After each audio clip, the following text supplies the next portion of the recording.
وَلْتَكُنْ مِنْكُمْ أُمَّةٌ يَدْعُونَ إِلَى الْخَيْرِ وَيَأْمُرُونَ بِالْمَعْرُوفِ وَيَنْهَوْنَ عَنِ الْمُنكَرِ وَأُولَئِكَ هُمُ الْمُفْلِحُونَ. Bismillahirrahmanirrahim. Assalamualaikum warahmatullahi wabarakatuh. Alhamdulillahi rabbil alamin. Alhamdulillahi wa kafa wassalatu wassalamu ala rasulillahil mustafa wa ala alihi wa sahbihi wa man wafa. Asyhadu an la ilaha illallah wahdahu la syarikalah wa asyhadu anna muhammadan abduhu wa rasuluhu la nabiyya wa la rasula ba'dah, amma ba'd.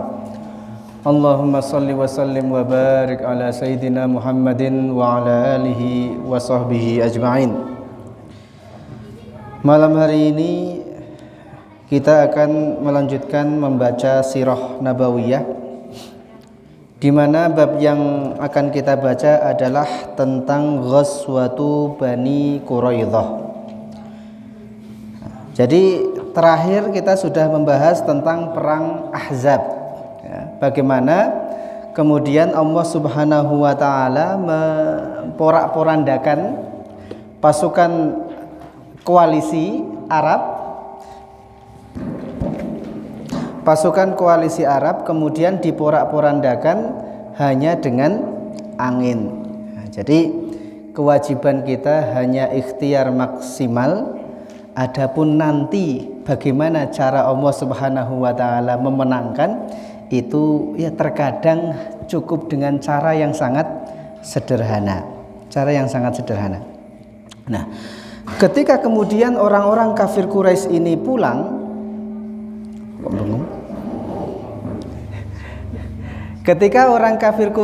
pulang, mereka pulang ke Makkah, maka kemudian orang-orang kaum muslimin di kota Madinah ini mulai istirahat. Mereka meletakkan senjata mereka.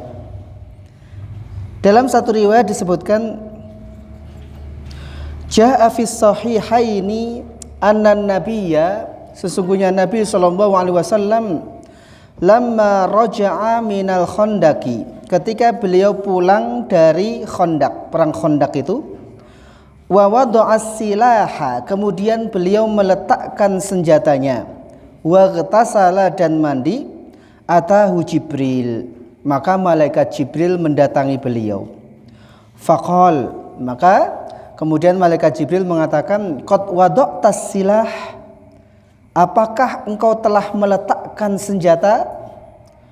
Wallahi ma wada'na, malaikat Jibril mengatakan, demi Allah, kami saja para malaikat itu belum meletakkan senjata kami. Duh, kalian kok sudah meletakkan senjata kalian, padahal kami para malaikat itu belum ada yang meletakkan senjata kami. Fakhruj ilaihim, keluarlah kepada mereka. Qal fa ila ain, Rasulullah bertanya, kemana? Qala hahuna, wa asyara ila Bani Quraidah, fa kharajan nabiyyu ilaihim. Itu Bani Quraidah. Bani Quraidah yang khianat itu kemudian oleh malaikat Jibril disuruh diperangi. Wa nada sallallahu alaihi wasallam fil muslimin, lalu Rasulullah memanggil orang-orang Islam. Ala la yusalliyanna ahadun al-asra illa fi Bani Quraidah. Tidak ada salah seorang di antara kalian yang sholat asar kecuali di perkampungan Bani Quraidah. Fasaron nas, maka orang-orang berangkat menuju perkampungan Bani Quraidah. Fa adraka ba'duhum al-asra fit tariq, sebagian dari mereka menjumpai waktu asar padahal masih di jalan. Faqala ba'duhum, maka sebagian kemudian berkata, la nusalli hatta na'tiyaha, kami enggak akan sholat sampai kami di perkampungan Bani Quraidah. Kami nyampe sana baru kami sholat. Wa qala ba'duhum, sebagian yang lain berkata, bal nusalli, tidak, kami akan sholat di sini. Walam yurid minna dzalik, yang dimaksud oleh Rasulullah itu bukan seperti itu. Fadzakaru dzalika atau fadzukiru dzalika lin nabi, maka hal itu lalu disampaikan kepada Nabi. Tapi apa yang dilakukan oleh Rasulullah? Falam yu'annif ahadan minhum, tidak ada seorang pun dari mereka yang dicela oleh Nabi. Rasulullah SAW perintahnya jelas. Tidak ada salah seorang di antara kalian yang sholat asar kecuali di perkampungan Bani Quraidah. Itu kan jelas sekali, tak? Perintahnya jelas sekali. Tetapi kenyataannya nanti para sahabat generasi terbaik itu mereka berbeda pendapat dalam memahami. Kan?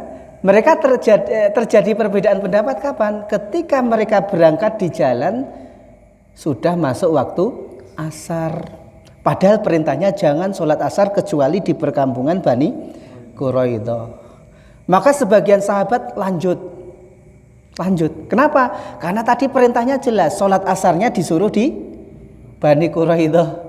Konsekuensinya sebagian mengatakan nyampe di sana sudah masuk waktu Isya. Ada yang mengatakan Isya. Jadi sholat asarnya di waktu Isya. Yang lain lah bal nusolli, enggak, kami akan sholat di sini di jalan.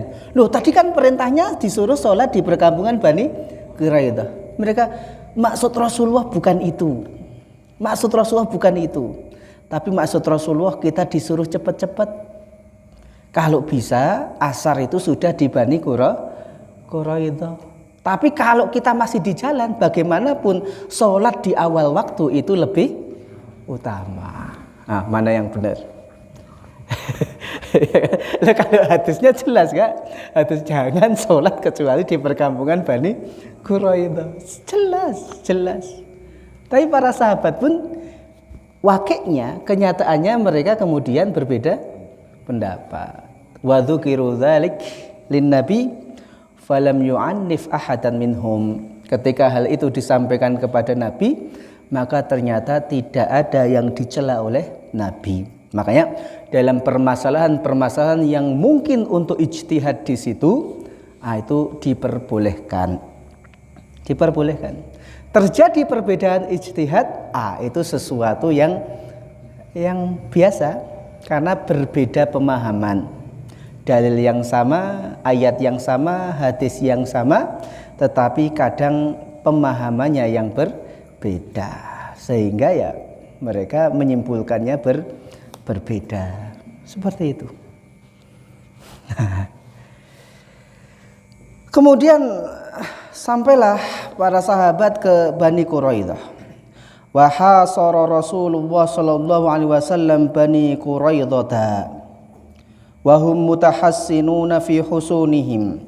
Maka kemudian Rasulullah mengepung Bani Quraidah dan mereka berlindung di balik benteng mereka. Perang manapun ketika melawan Yahudi itu tidak pernah perang terbuka. Zaman Nabi tidak ada. Karena memang mental orang Yahudi itu seperti itu. Mereka akan berperang dengan berlindung di balik benteng. Bani Qainuqa, Bani Nadir, semuanya kan nanti diusir.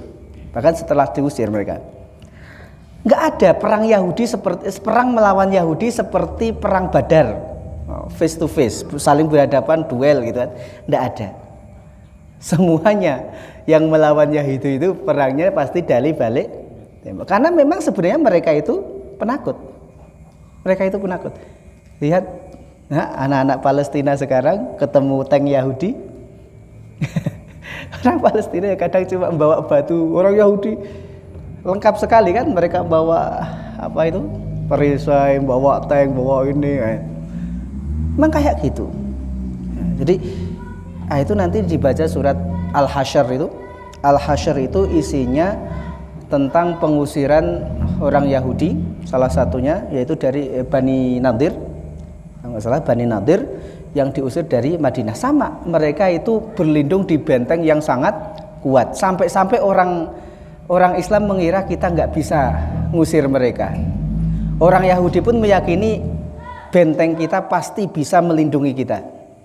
Tapi wa qadzafa fi qulubihimur surat Al-Hasyr wa qadzafa fi qulubihimur ru'ab yukhribuna buyutahum bi aidihim wa aidil mu'minin. Bagaimana cara Allah mengeluarkan mereka? Dibuat takut. Ketika mereka takut, kemudian bentengnya nggak usah dihancurin, mereka akan keluar sendiri. Rata-rata orang Yahudi seperti itu. Rata-rata. Jadi ternyata cukup ditakut-takuti, maka nanti mereka itu akan nyerah dengan sendirinya.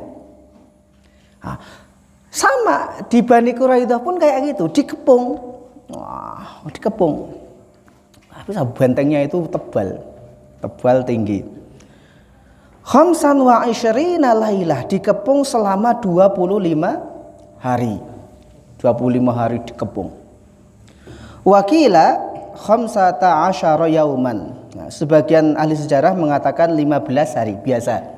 Ya, ada perbedaan jumlah hari biasa.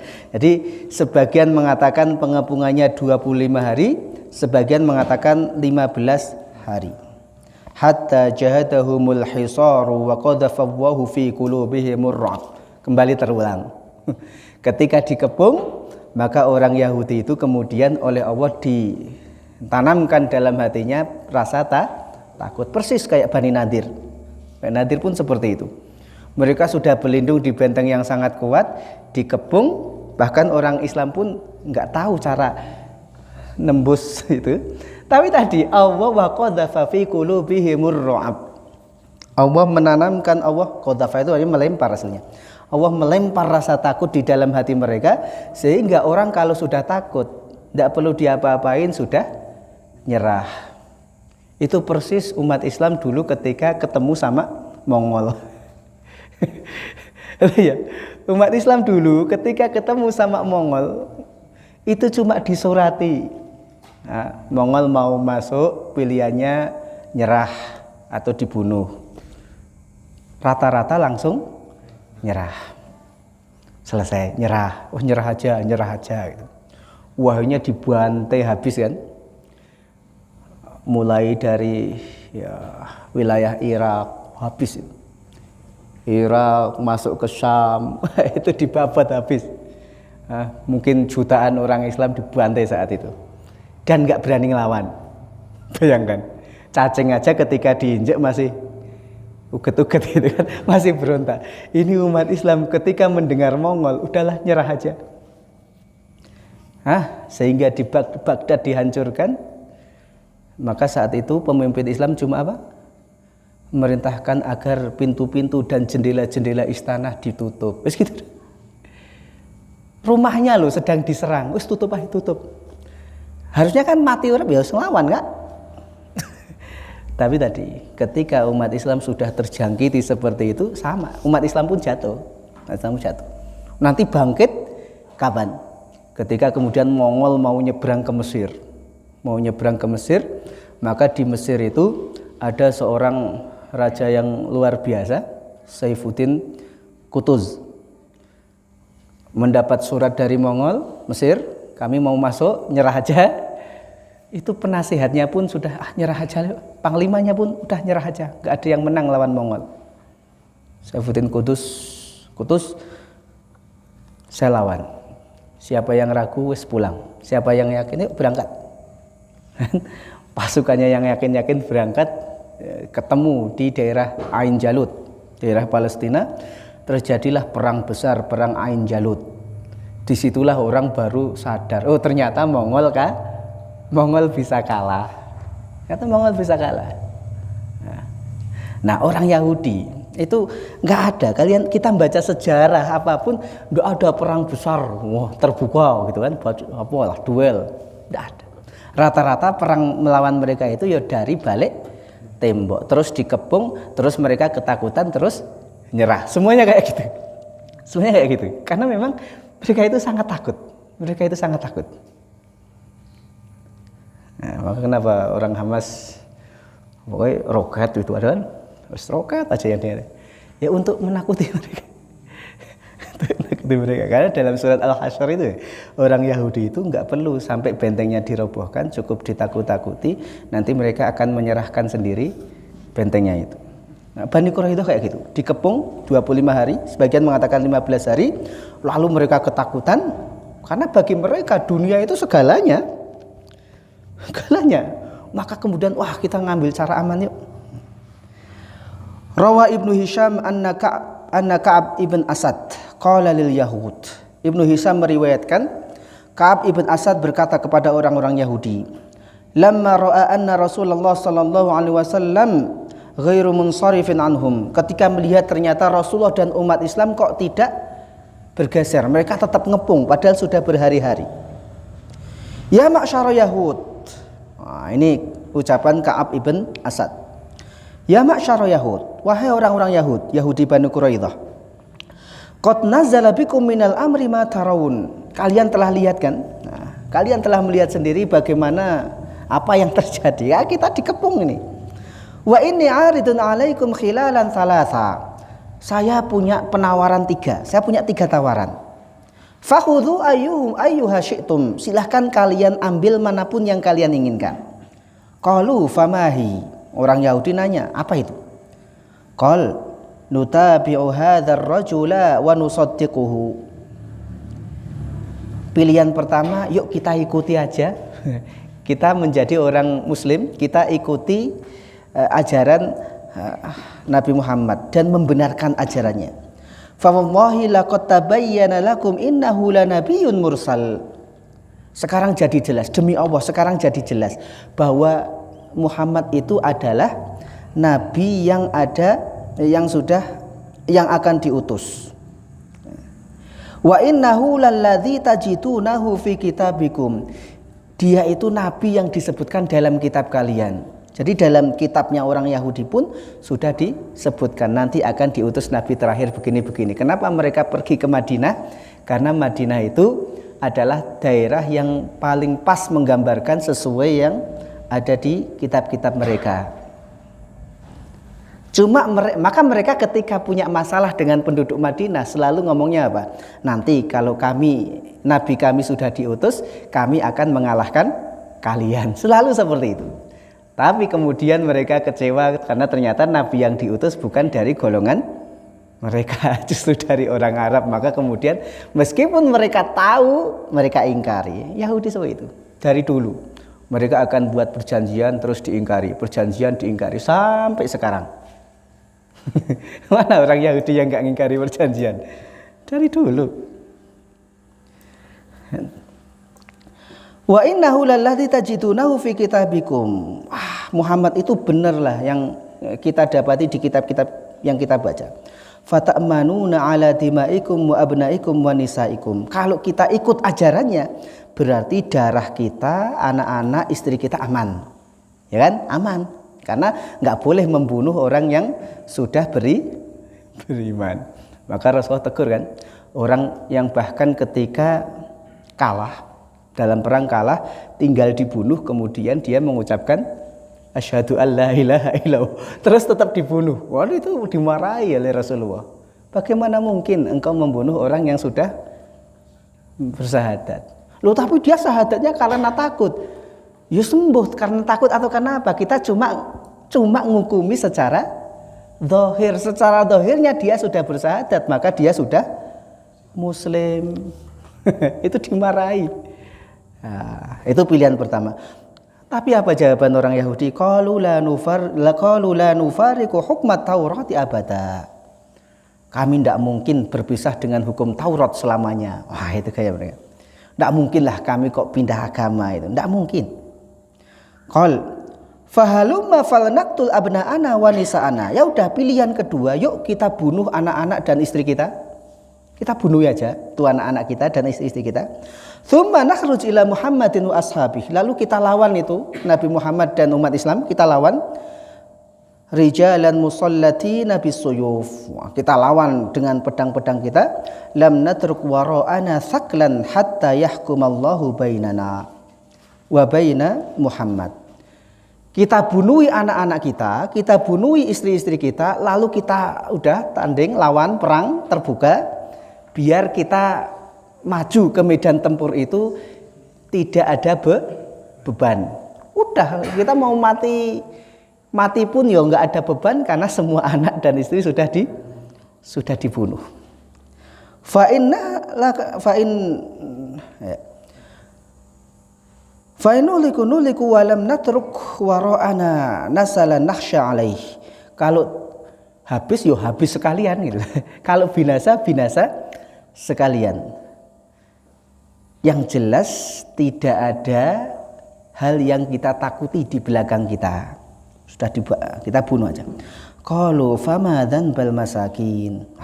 Apa dosa mereka kok harus dibunuh? Masa kita bunuh anak-anak? Masa kita bunuh wanita-wanita? Dosa mereka apa?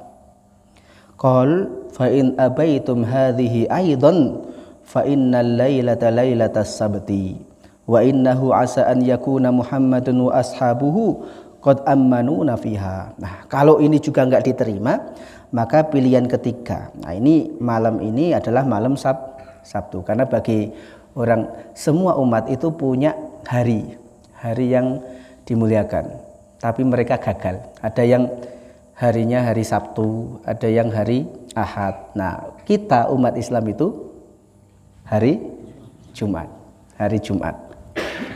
Orang Yahudi gagal ketika diuji dengan hari Sabtu. Karena salah satu syariat mereka itu hari Sabtu tidak boleh menangkap ikan. Allah uji, tiap hari Sabtu ikan itu buahnya. Kayak gitu sudah gagal. Kenapa? Karena mereka kemudian masang perangkap ikan hari Sabtu, nanti ngambilnya hari Ahad. Kalau masalah akal-akalan pinter dari dulu.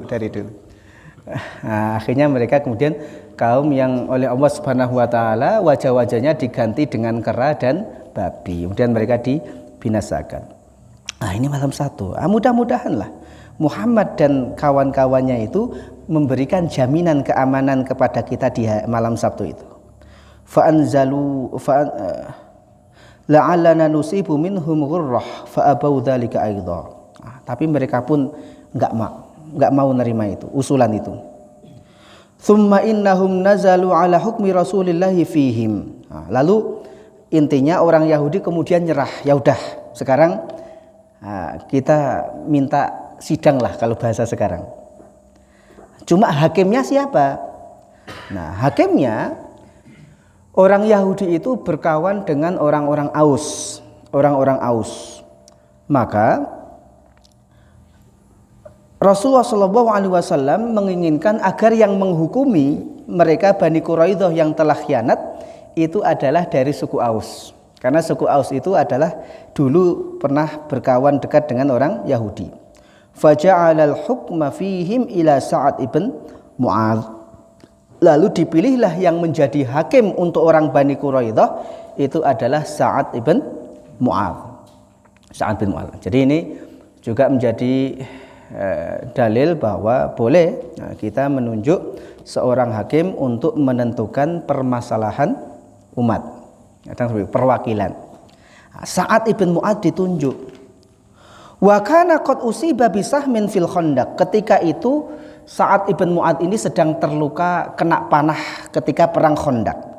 Fa kana yudawa fi khaymah hunak. Lalu sedang diobati di tenda. Falamma hakamahu Rasulullah fi Bani Quraidah wa arsala ilaihi bidzalik ata ala himar. Ketika kemudian Sa'ad ibn Mu'adz tahu ternyata Rasulullah memilihnya untuk menjadi hakim atas pengkhianatan orang-orang Bani Quraidah, maka kemudian Sa'ad ibn Mu'adz datang dengan mengendarai himar. Himar itu keledai. Falamma dana minal masjid qala lil ansar. Ketika Sa'ad ibn Mu'adz ini datang dekat dengan masjid, mendekati masjid, qala lil ansar. Lalu Rasulullah berkata kepada orang-orang Ansar, "Kumu ila sayyidikum au khairikum."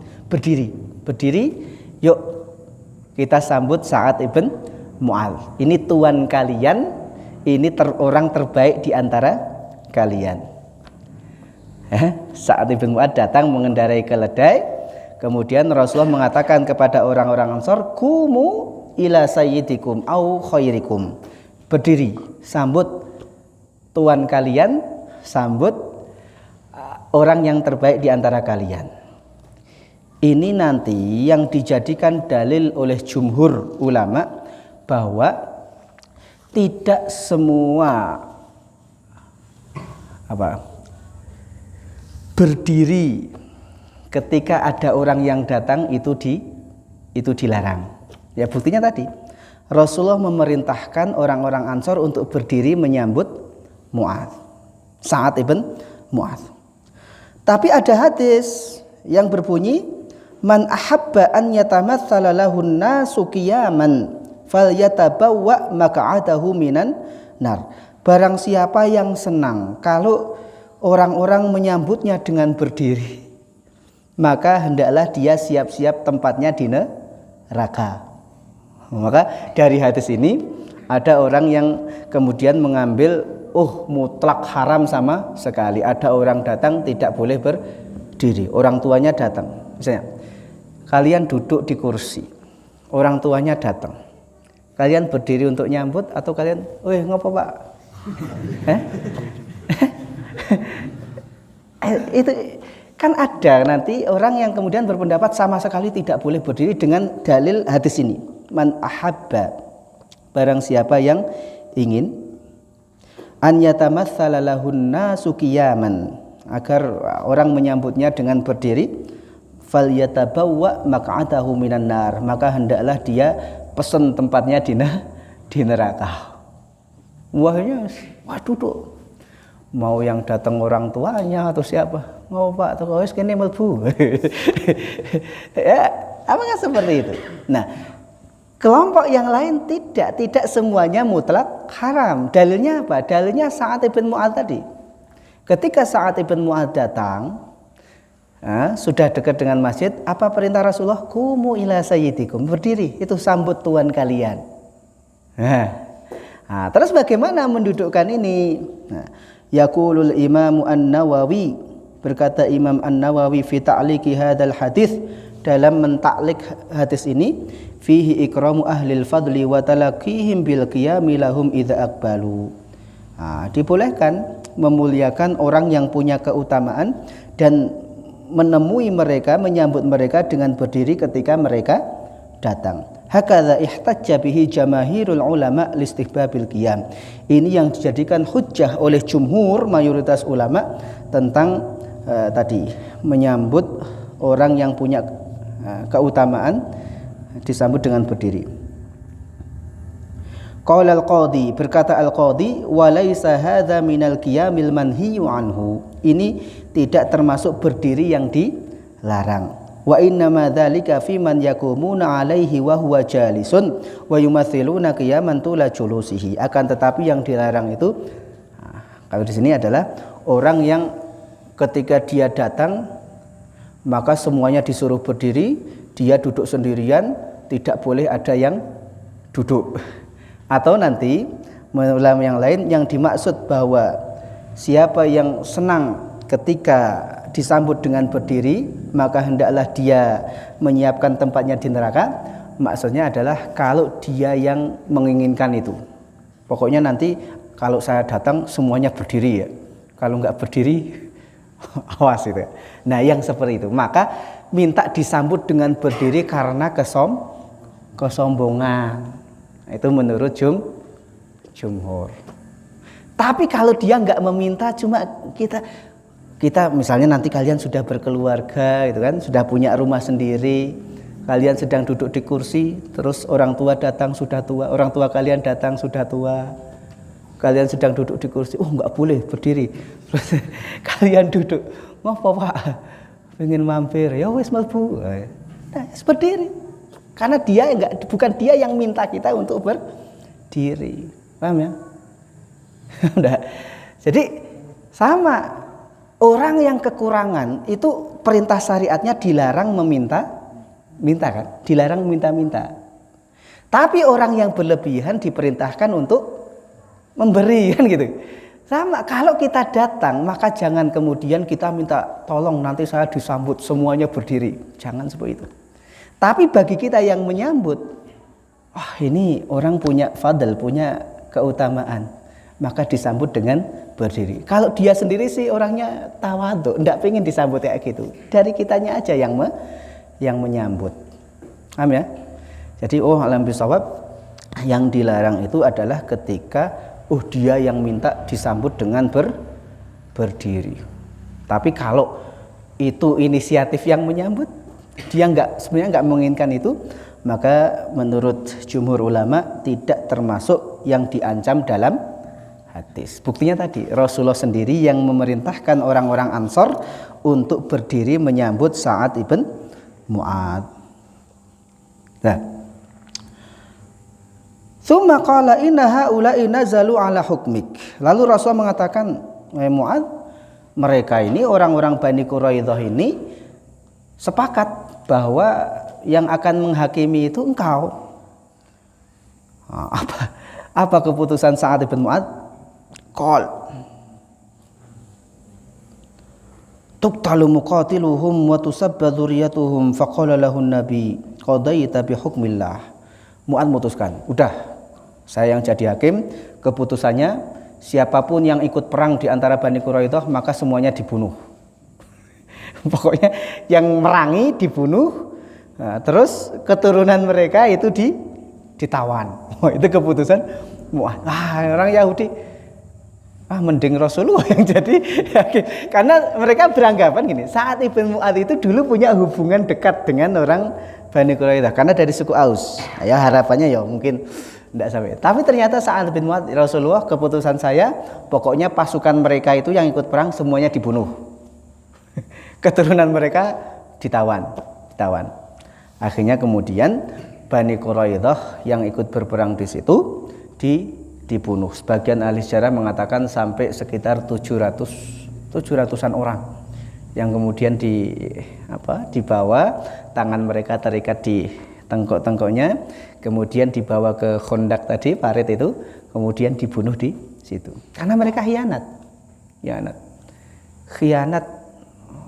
Itu termasuk sesuatu yang besar. Coba bayangkan kan, umat Islam sedang dikepung dari segala penjuru, yang di dalam malah khianat. Coba hukuman apa yang layak untuk orang yang seperti itu? Hukuman mati enggak? Hukuman mati. Nah, kemudian dibunuhlah Bani Quraidah. Tsumma qala, Rasul mengatakan, faqala lahun nabi, lalu Nabi mengatakan, qadaita bi hukmillahi ta'ala, wa Sa'ad bin Mu'adz, engkau telah memutuskan sesuai dengan hukumnya Allah. Tsumma qala Sa'ad, lalu Sa'ad berkata, Allahumma, ya Allah, innaka ta'lamu annahu laisa ahadun ahabbu ilayya an ujahidahum fika min qaumin kadzdzabu rasulik wa akhraju. Ya Allah, engkau tahu saya itu tidak ada yang lebih dicintai kecuali saya berjihad di jalanmu, melawan orang-orang yang mendustakan nabimu dan mengusir mereka. Maksudnya siapa? Orang Quraisy. Ya Allah, demi Allah, engkau tahu saya itu senang berjihad ngelawan orang Quraisy karena mereka sudah mendustakan nabimu, mengusir nabimu. Allahumma fa inni adhunnu annaka qad wada'tal harba bainana wa bainahum. Fa in kana baqiya min harbi Quraisyin syai'un fa abqini lahu hatta ujahidahum fik.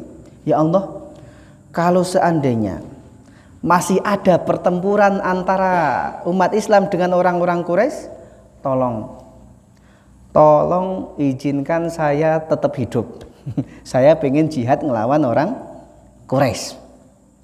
Wa in kunta wada'tal harba fafjurha. Tapi kalau ternyata umat Islam sudah tidak akan lagi perang dengan orang Quraisy, ya udah.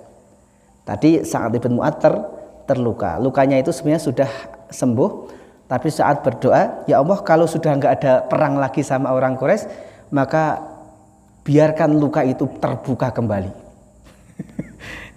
Doanya berani. Doanya Sa'ad bin Mu'adz. Ya Allah, kalau masih ada perang antara umat Islam dengan orang-orang Quraisy yang mendustakan dan mengusir nabimu, tolong biarkan saya hidup, saya pengen jihad ngelawan mereka. Tapi kalau sudah nggak ada perang lagi ngelawan mereka, ya Allah, buka kembali luka saya, biarkan saya terluka. Biar apa? Biar mati. Curhat. Waj'al mauti fiha, jadikan kematianku karena luka itu, dalamnya itu. Fanfajarat min lubbatihi, maka kemudian lukanya itu kembali terbuka, darah kemana-mana itu yang tadi Sa'ad bin Mu'adz itu kan dirawat di kemah, kemudian keluar darah kemana-mana sampai masuk ke kemah-kemah yang lain itu.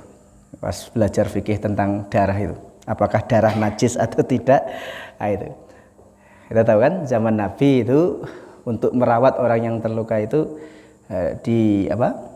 kemahnya di tengah. Nah, itu kemudian lukanya terbuka kembali, darah mengucur kemana-mana sampai ke tenda-tenda yang ada di situ. Ya ahlal khaymah ma hadzal ladzi yatina min qibalikum. Nah, kemudian Allah mengatakan, wahai penghuni kemah, ini siapa, ini darah siapa kok sampai banyak kayak gini, dan faida Sa'ad yaghdu jurhahu daman famata minha, maka ternyata dilihat dalam tenda Sa'ad ibn Mu'adz lukanya kembali terbuka dan mengeluarkan darah yang sangat banyak, kemudian beliau wafat. Nah, itu Sa'ad ibn Mu'adz. Karena memang nanti setelah itu ada nggak perang terbuka antara umat Islam dengan orang Quraisy?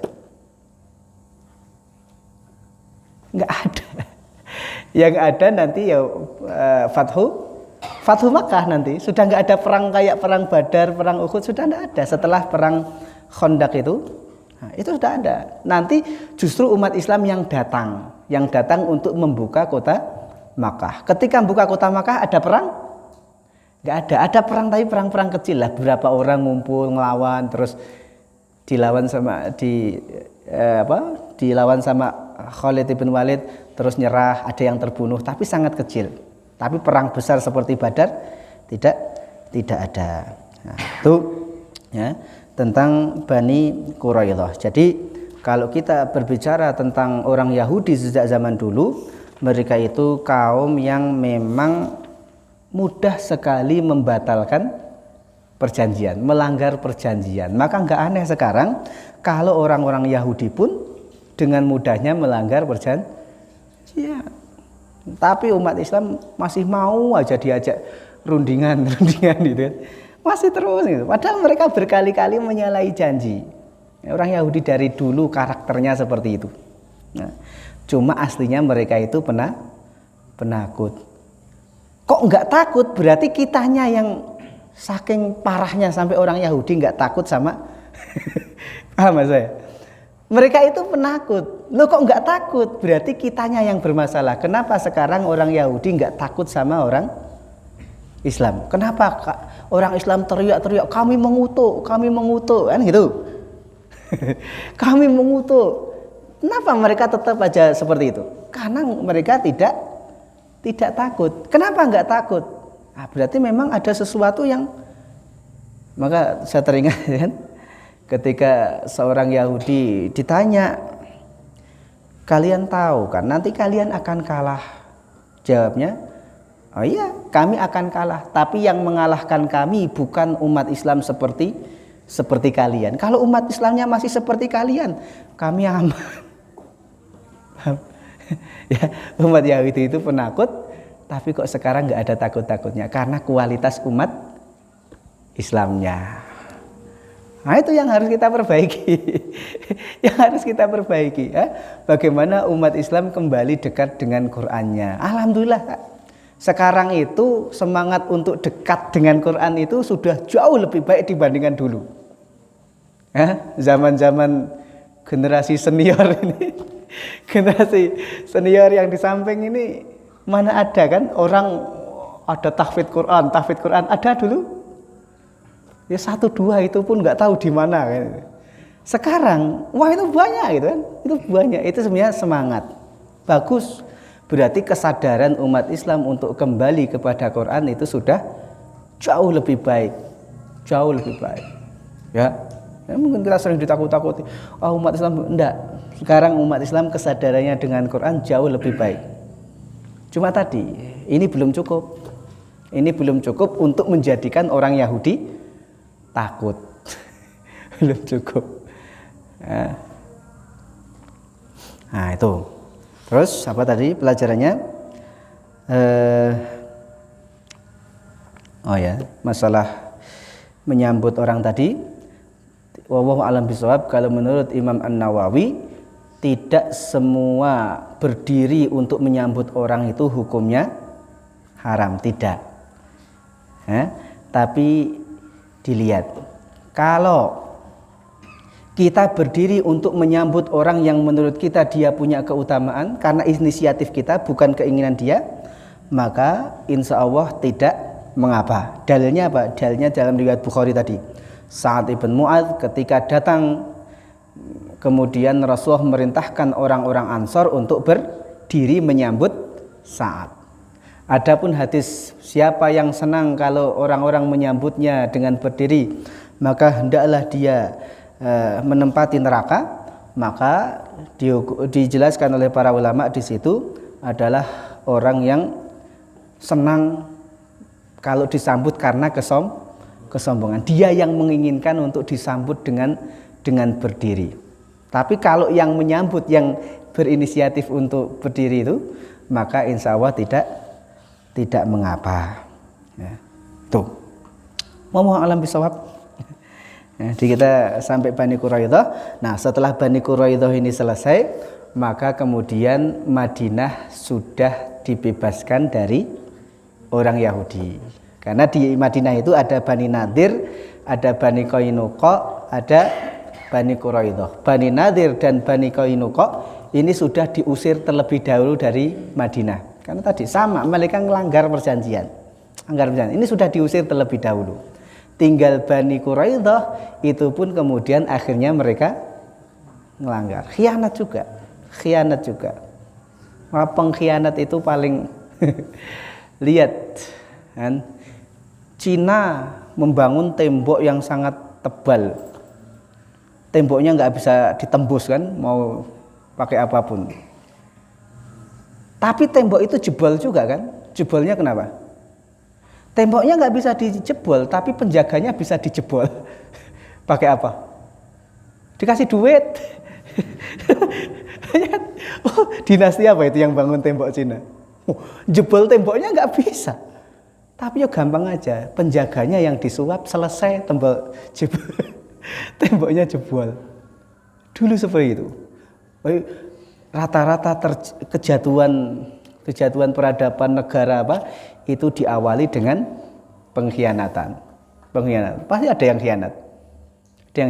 Baca daulah apapun, biasanya kenapa kemudian jatuh? Karena ada pengkhianatnya di situ. Maka layaklah Sa'ad ibn Mu'adz menghukumi Bani Quraidah yang berkhianat itu dengan hukuman mati. Indonesia pun kayak gitu kan. Kenapa Belanda kok bisa sampai berapa generasi dijajah? 350 tahun itu berapa generasi? Kenapa kok awet seperti itu? Salah satunya ya karena banyaknya londoireng itu pengkhianat dari bangsa sendiri. Nah, Pangeran Diponegoro, semua pahlawan-pahlawan itu coba ditangkapnya karena apa? Rata-rata kebanyakan karena ada pengkhianat sendiri. Maka ya layaklah para pengkhianat itu dihukum mati. Alam bisawab, saya kira cukup. Insyaallah kita lanjutkan ke depannya. Mungkin nanti kita selingi dengan tadabbur ayat. Jadi ayatnya ayat-ayat tematik aja, tidak berurutan. Nah, tapi ayat-ayat tertentu yang kita ambil kemudian kita tadabburi. Ya. Kalau ulumul Quran ya sebenarnya masih ada materinya. Cuma menurut saya materinya tinggal yang berat-berat. Saya khawatirnya malah nanti jadi fitnah. Ya udah, itu nanti silakan yang pengen belajar ulumul Quran ketika memang sudah siap. Kalau belum siap, takutnya malah nanti jadi fitnah. Jadi insya Allah mungkin nanti kita selingi dengan tadabbur ayat-ayat pilihan lah, ayat-ayat pilihan atau surat-surat pilihan. Wa a'lam bishawab. Kita tutup dengan hamdalah dan doa kafaratul majlis. Alhamdulillahirabbil alamin. Subhanakallahumma bihamdika asyhadu an la ilaha illa anta astaghfiruka wa atubu ilaik.